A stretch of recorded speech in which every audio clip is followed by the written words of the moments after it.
Alrighty. Hi everyone. So I'm gonna be doing a series every week or so. It's gonna be called a diary series. So basically, I was told what happened for that week, and even though I came on the 5th, and it's been more than a week for this first one, I decided that in usual Pharie fashion, we're gonna be late with everything. So here's my first diary. I'm gonna tell y'all about how I came here to France and what has happened in the last 12, 11. Okay, I came up 10 days, and I already have like bare stories. I'm gonna basically center it around the actual move here, and then as we go along in the series, I'll start revealing a lot more.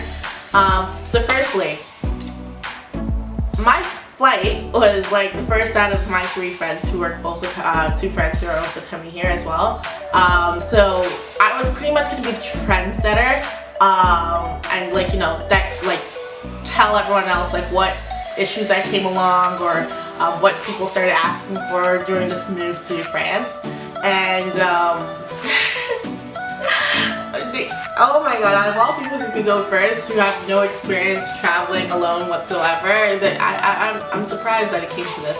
So right off the bat, my flight was supposed to be for 6:15 p.m. at the Toronto airport, of course. It's a connecting flight to Amsterdam and then to France. So I was like, I got this. It's gonna be easy, SK. And I guess everyone knows that you're supposed to go to the airport at least like 4 hours in advance, or like 3 hours kind of thing. I don't know if you know me, but like I am not known to be very punctual. So with that being said, I got to the airport 1 hour in advance. I literally got there, looked around, and was like, where did I go? I started walking along, and I was like, okay, I'm gonna find something that says Air France or KLM, and then we're gonna go from there. Eventually, I figured my way to a kiosk and stuff like that. And then there was a guy there. He was like, you look lost. I was like, I am. He was like, alright, tell me what you need, let me help you out. When's your flight, by the way? I was like, 6:15. He was like, you're cutting it close. I was like, yeah, I am. He was like, I don't want to be you. I was like, neither do I. But yeah, he helped me get things ready and everything. Next thing you know, I thought I was on time. Like I had like 40 minutes left and everything, right?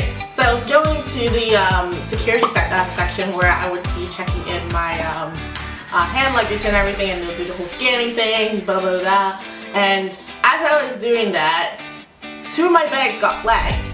The first one, they were like, oh, it's just your camera and your laptop, it's fine. Here, take it. I was like, little did they know, no, everything was safe. But the second bag, they were like, why do you have a bunch of liquids in here? I was like, liquids? And then they were like, you got hand soap here, you got lotion here, you got Vaseline here. I was like, that's not allowed? Of course it's not allowed. I know that you're not allowed more than 100 mils or so and everything, but it's totally slipped my mind. I thought it was just like water bottles or shit. I mean, or stuff. But clearly those things can't count too, so they're like, here, I have an option for you. You can either go back to where you came from, and I got hurt by that. I was like, what? And then he meant like checking in my main luggage and everything, and I was like, ah. And then he was like, you can either go back and drop your this suitcase of yours in there as well, so that will be part of the plane, so it won't be your hand luggage, that's fine. Or, yeah, I recommend you do that instead. And I was like, so we're not just trashy stuff. I'm like kind of late for my flight. I don't want to go all the way back there because the line was long. The line was long. But yeah, he was like, these stuff look expensive. I was like, they are to me, but like once again, I will find a Walmart where I'm going and we'll redo this all again. And then he was like, go check this in. I was like, fine. So I went to go check it in, and by the time I got it checked in, my phone started blowing up. I was like, I don't have friends. Why is everyone calling me all of a sudden? No, I do have friends. I love y'all. But like in general, I was like, what are these mysterious numbers calling me all of a sudden? And I know, like for Mirai, like the business I have and everything, right? That the numbers I get would usually come from like Ontario. So I know we'll have the same like, you know, first 3 digits. But these ones were like international numbers, and I was like, who the heck is calling me? So I picked up the phone the first time, the second time after I let the first one ring, because this person was persistent. I picked it up, I was like, hi. And they were like, hi, is this Pharie? I was like, yeah. They were like, yeah, where are you right now? I was like, who this? And then they were like, oh, sorry, my name is I am from KLM and you're holding up the flight. I was like, what? What? And then they're like, yeah, you're the only one not on the flight right now. The plane wants to leave. Where are you? I was like, I'm past security now. I'm just like running through the hall, blah, blah, blah. Tell me what you see around you. And I was like, there's like, I don't know, some coffee store called this, this here. And then they were like, and I heard her whispering in the background. They were like, she just passed security, blah, blah, blah, da, da, da, da. And I was like, yeah, I'm coming. I'll be there in a second. They were like, don't worry, we got people coming to find you. I was like, who? Whomst? Alright, so that was slightly annoying. If the lighting or angle has changed, it's because my camera got full and I had to, you know, delete a bunch of stuff. So, where was I? Yes, so I was like, who is coming to get me? And then the phone cut off. The next thing you know, after 2 minutes, about 6 people came to me. Like they were rushing towards me. They were like, hi madam, where are you going? And I was like, I'm going to Paris. And then they're like, okay, I don't think she's the one. I was like, but I am stopping over in Amsterdam. And then they looked at me and then they were like, can we see your ticket? And then I showed them my ticket and then they're like, ah, we found her, we found her, we found her. They got so excited and everything. I was like, I kid you not. I was like, have I been busted? Like, they were like, okay, hurry up with us and everything. And the next thing you know, I had these 6 people, and mind you, there were like 2 flight attendants, like 2 females, running in high heels, and then there were like about 3, what are they called? 3 airport staff, I don't know. They usually have a different uniform from everyone else, and I think they help navigate people where to go. I don't know. They're like information booth people. I don't know. And then one of the other guys, he straight up just looked like one of the ticket people that I usually do the check-ins with. I don't know what they're called. I don't know their positions, but I just know all 6 of them were straight up running through the airport with me. I looked so stupid, like, to all the passerbys. It was so bad. I felt like a hostage, yo. Anyways, they were rushing to me. And mind you, I had like just my backpack left because everything had to get checked in. So I was like running with this heavy ass backpack, and they were like, hurry, hurry, hurry! The plane is waiting for you and everything, right? I was like, never again will I come to the airport 1 hour before time. So I'm running, and the next thing you know, I'm hearing on the PA system, like, last call for Pharie Diaries, the plane is waiting for you, please get on the flight once we are about to leave. I was like, and then the 6 people were like, hurry, hurry, hurry! And then I'm like sprinting, and girl, yo, I haven't run in a long time, so my legs are burning. I was like, whoa, is this worth it? Do I need an education?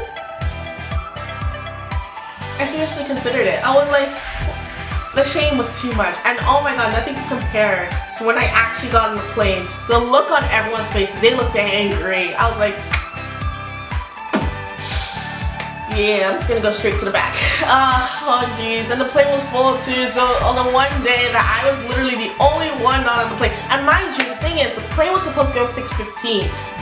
The air hostess told me that the only reason that they decided to go early because like everyone else was on the plane but me. So, cause like this was around 6 o'clock, I was like, I have 15 minutes left. Like this isn't even bad. Normal Pharie would have come like 7 o'clock and expected to still go on the flight. But no, apparently everyone else was there on time, so they were like, we can leave early. Where the heck is Pharie? I was so pissed. I didn't even get to eat. And then on the plane, they tried giving me bread, and I was excited for it and everything, but the bread was like stones. Like I actually chipped it. Oh, I nearly chipped it too. It was like so bad. I was so angry. But then they gave me Coke, and I was all good again. Coca-Cola, by the way. So yeah, that's how it went. Then we landed in Amsterdam, and long story short, more mayhem happened there because the next thing you know, I was the only one in the wrong gate again. But this time, actually, no, not the only one. I had a friend. It was this blonde chick from Ottawa who was apparently going to Paris too, and everything. And then she was like, "I think we're in the wrong spot." I was like, "No, we're fine." And then she was like, "No, we're definitely in the wrong spot. Why are we the only two people here and everything?" And then the next thing you know, she and I are like running through the airport trying to find where our people are going to Paris. And we realize they're all huddled in front of this door that leads to our like boarding gate area and everything, right? And the door is locked. And then everyone's just like angry over there. They're like, "What is this? Our plane's gonna be delayed, blah, blah, blah, blah, da, da, da, da." And then the girl was like, "Come with me, let's go." And then I started following her because I was like, I have no idea what we're doing. So I followed her, and then we spoke to a bunch of airport staff, a bunch of like flight attendants who were rushing to their own flights. We stopped them in the middle of the road and we're like, "Hi, our flight door is like closed. Can someone tell us what's going on?" Like, we were in the wrong boarding gate for the longest time because that was what was advertised. Then we find out that the door that we're actually supposed to be at is like locked. What's going on? And finally, after talking to 5 different people, one of them was curious what's going on, and then they called and they were like, "Oh shoot, that's not supposed to be the place where you guys are at." So they made this announcement. They started calling everyone individually because of the girl and I who like let them know. And then they started sending us emails, Facebook messages. I don't even know how they got my Facebook now that I think about it, because like that was so creepy. And they were like, "Hi, everyone, please go to this so gate. We're so sorry for the miscommunication, blah, blah, blah. Your plane is delayed, but please go to this gate instead." So you see a bunch of people, like all these mothers, all these French-speaking people, blah, blah, blah, blah, blah. They were so angry and everything. I don't know. I found it hilarious how all of us were just like cows in a herd, just like rushing to a different area in the airport. I'm pretty sure a lot of people were confused with what's going on, but it was funny, in my opinion. So yeah, that's how we had that mayhem, got in the plane, and then we landed in France. And then right as I got down, someone tried taking my backpack from me. I was like, what a welcoming greeting. The guy was like, "Oh, sorry, I thought it was my backpack and everything." I was like, "No, it's mine." And then he was like, "Okay, no worries." And then I was like, "Isn't that your backpack on your bag? Like, on your back?" And then he was like, "Oh, I forgot, blah, blah, blah." Like, "Nah, you didn't forget. You're trying to take my backpack." So I just like ran a different direction. I was like scared as shit because everyone's told me how you can get pickpocketed if you look like a tourist. I was like, how do I look like a tourist besides the fact that I'm black?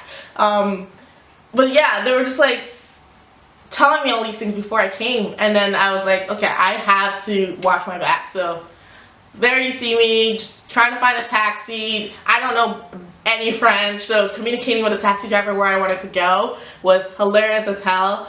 I know I lived in the suburbs and I had the address on my phone. I was like, take me there.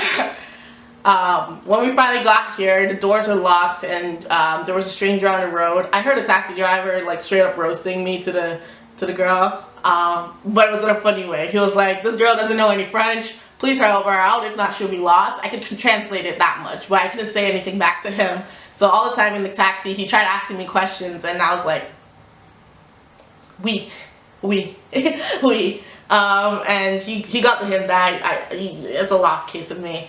So yeah, that's how I finally got here. That's literally my journey to just get here. And then other things happen, but we're gonna stop it there for now. That's my diary number 1. I'm gonna continue moving forward, but right now I'm really, really hungry. It's like 1:38 p.m. here and I haven't eaten at all, and I kind of want to go to serve my friend Lul, so bye.